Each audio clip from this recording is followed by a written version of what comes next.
Hello guys, welcome back to yet another episode of content monsters. आज के इस episode में हम रिव्यू कर रहे हैं फिल्म पठान का। काफ़ी रिव्यूज़ मिले हैं इस फिल्म को। People have been very excited on seeing the film. कुछ समय बाद रिव्यू करने का ये फायदा होता है, once that you absorbed everything good bad ugly about the film, आप एक फिर से फ्रेश पर्सपेक्टिव से एक फिल्म देख सकते हैं। क्या जानते हो तुम पठान के बारे में? 3 साल से उसकी कोई खबर नहीं है। पता नहीं कि पठान मर गया है या जिंदा है। तो किस तरह की फिल्म है? वेल, मेरा ओपिनियन क्लियरली अनपॉपुलर रहेगा given that it's been such a monstrous hit. Unfortunately for me the film doesn't work at all.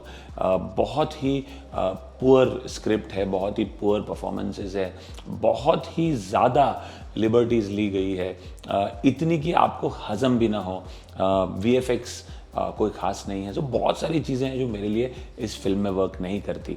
Film एक स्पाई के बारे में है जो ऑलमोस्ट बिल्डअप किया गया है लाइक फैंटम, जिसे कई सालों से देखा नहीं गया है, obviously to create this larger than life grand entry.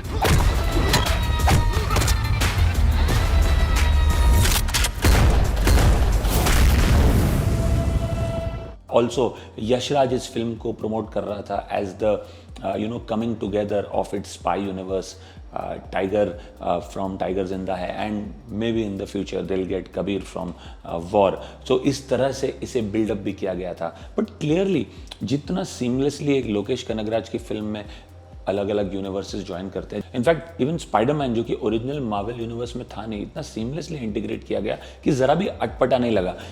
वैसा यहाँ कुछ है नहीं, वो बड़ा फोर्स्ड लग रहा है। जो स्पाई यूनिवर्स एक दूसरे को मिल रहे हैं इसमें, जो सलमान खान का कैमियो है, बहुत बहुत फोर्स्ड लग रहा है। कहानी बस यही है कि शाहरुख खान एक स्पाई का काम कर रहे हैं, पठान का एक मिशन पे हैं बचाने के लिए इंडिया को एक एक्स रॉ के स्पाई से, जो कि रोग जा चुका है, जिसका रोल जॉन अब्राहम प्ले कर रहे हैं, जिम का। And he is gone rogue because his family was not saved by the Indian government and they did not pay a ransom when they were kidnapped in Nigeria and he lost his wife and child.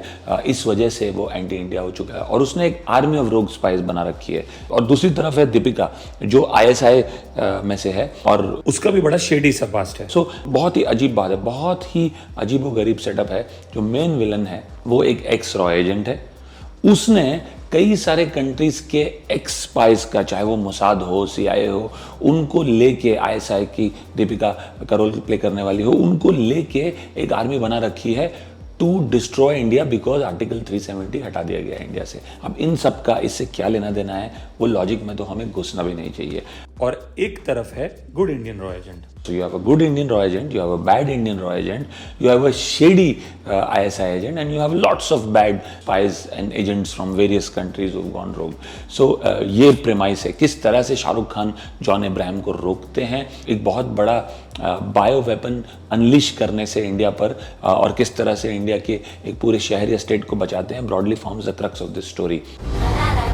एक ऐसा attack जो हिंदुस्तान ने कभी सोचा भी नहीं होगा। ये नेगोशिएशन नहीं, अल्टीमेटम है। ये लोग लड़ रहे हैं डेजर्ट्स में, आइस पे, वाटर्स पे।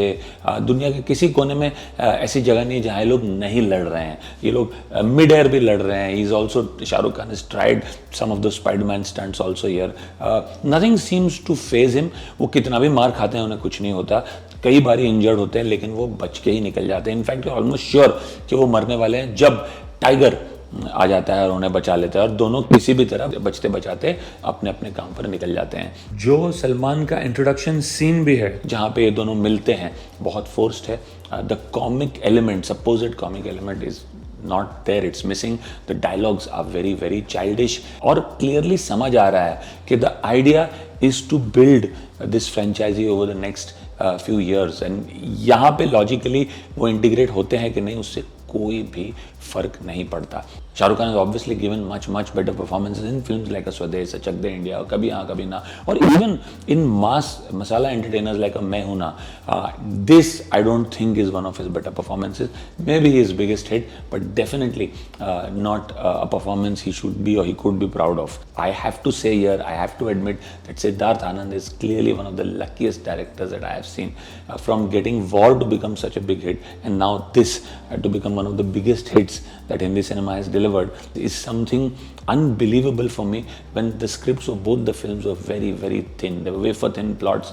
Rather, I'd say scripts were non-existent. And for him to deliver such monster hits out of films like these is nothing but being plain lucky. At least War mein, Hrithik was looking the part. I don't think Shah Rukh Khan at his age is even looking the part here. Deepika's role is fairly small and she's clearly unconvincing as a ISI agent who keeps flipping between good and bad. You don't know where she's going to land eventually. So यही है broadly इस film के बारे में. डिम्पल कपाड़िया, आशुतोष राणा के भी important roles है.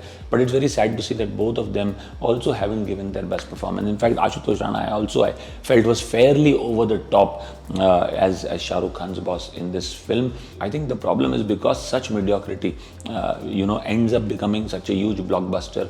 People tend to believe that such films will work. But if you ask me, अगर कमर्शियल सिनेमा स्पेस के दायरे में देखा जाए तो a film like a Vikram और a master is far better than a film like this. At least वहाँ पे there are interesting confrontations, whether it's Kamal Haasan और विजय सेतुपति. यहाँ पे वो कन्फ्रंटेशंस भी इतने इंटरेस्टिंग नहीं है. I mean, where is the match between Shahrukh Khan and John Abraham when they are indulging in those high octane action sequences? And to see Shah Rukh Khan smashing John Abraham the way he does towards the end is clearly not something that you can digest or is believable. In fact, what I'd say the best part about this film, without an iota of doubt, is John Abraham. And imagine the best performance actually comes from John Abraham, and that says a lot about the rest of the cast and crew then कि अगर best performance John Abraham की है इस film में. अपनी भारत माँ को मेरा आखिरी सलाम कहना.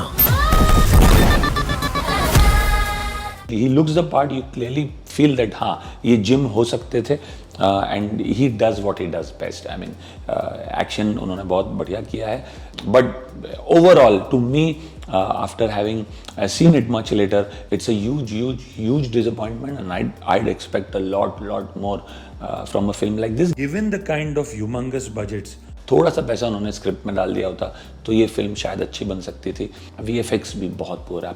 क्लियरली पता चलता है कि काफ़ी चीज़ें क्रोमा बैकग्राउंड या ग्रीन स्क्रीन में शूट की गई है एंड पोस्ट में काम किया गया है, बट बहुत ही कमज़ोर VFX है.